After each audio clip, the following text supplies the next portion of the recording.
Guys അപ്പം പണപ്പെട്ടി task ഏകദേശം തീരുമാനമായി. ഫസ്റ്റ് തവണ പണപ്പെട്ടി ടാസ്ക് എടുത്തോട് കൂടിയിട്ട് തീരുമാനമായി. കഴിഞ്ഞ തവണയും മുൻമറ്റ തവണയൊക്കെ 1-2 തവണയൊക്കെ പണപ്പെട്ടി കിടന്ന് വട്ടം കറങ്ങിയിട്ടുണ്ടായിരുന്നു. സായി ഒറ്റ തൂക്കിലെടുത്തുകൊണ്ട് അത് തീരുമാനമായി. ഇപ്പോൾ പ്രത്യേകിച്ച് കണ്ടൻറ്റൊന്നും ഇല്ലാത്തതുകൊണ്ട് ഒരു ഗസ്റ്റ് അതിൻ്റെ ഉള്ളിൽ കയറിയിട്ടുണ്ട്. അപ്പോൾ അത് ഇനി സിംഗറാണോ അതല്ലെങ്കിൽ എന്തെങ്കിലും ലോഞ്ചാണോ അതോ ഇനി മിഡ് വീക്ക് എവിക്ഷൻ ആണോ നമുക്കറിയത്തില്ല. കാരണം പ്രത്യേകിച്ച് കണ്ടൻറ്റൊന്നുമില്ല. പണപ്പെട്ടി ടാസ്ക് പൊളിയുകയും ചെയ്തു. ഇനിയിപ്പോൾ ഒരു എവിക്ഷൻ എന്തായാലും വേണ്ടി വരും. കാരണം എന്ന് വെച്ച് കഴിഞ്ഞാൽ ടോപ്പ് 5 സംഭവം വരുന്നുണ്ട്. അപ്പോൾ ഇപ്പോൾ ഉള്ളതിൽ ഏതെങ്കിലും ഒരാളും കൂടി എവിക്റ്റ് ആവണം, എന്നാലേ ആ ഒരു കണക്കൂട്ടിൽ കറക്റ്റ് ആവുള്ളൂ.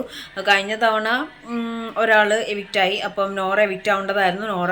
നോറ എവിക്റ്റ് ആയിട്ട് നമ്മുടെ സീക്രട്ട് റൂം വഴി തിരിച്ച് കയറി. അപ്പോൾ ഇനിയിപ്പോൾ ഒരു മിഡ് വീക്ക് എവിക്ഷന് ചാൻസസ് വെരി ഹൈ ആണ്.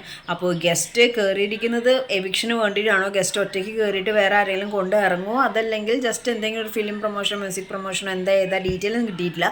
എന്തായാലും ഗസ്റ്റ് കയറിയിട്ടുണ്ട്, മിഡ് വീക്ക് എവിക്ഷനുണ്ട്. ഇത് രണ്ടും കൂടി കണക്ട് ചെയ്തിട്ട് ഇന്ന് സംഭവിക്കുമോ, അതല്ലെങ്കിൽ ഗസ്റ്റ് വന്നിട്ട് ഗസ്റ്റിൻ്റെ പണി നോക്കി പോയിട്ട് കാര്യങ്ങൾ നോക്കി പോയിട്ട് എവിക്ഷൻ വേറൊരു ദിവസത്തേക്ക് വയ്ക്കുമോ, എന്താ സംഭവം എന്നറിയില്ല.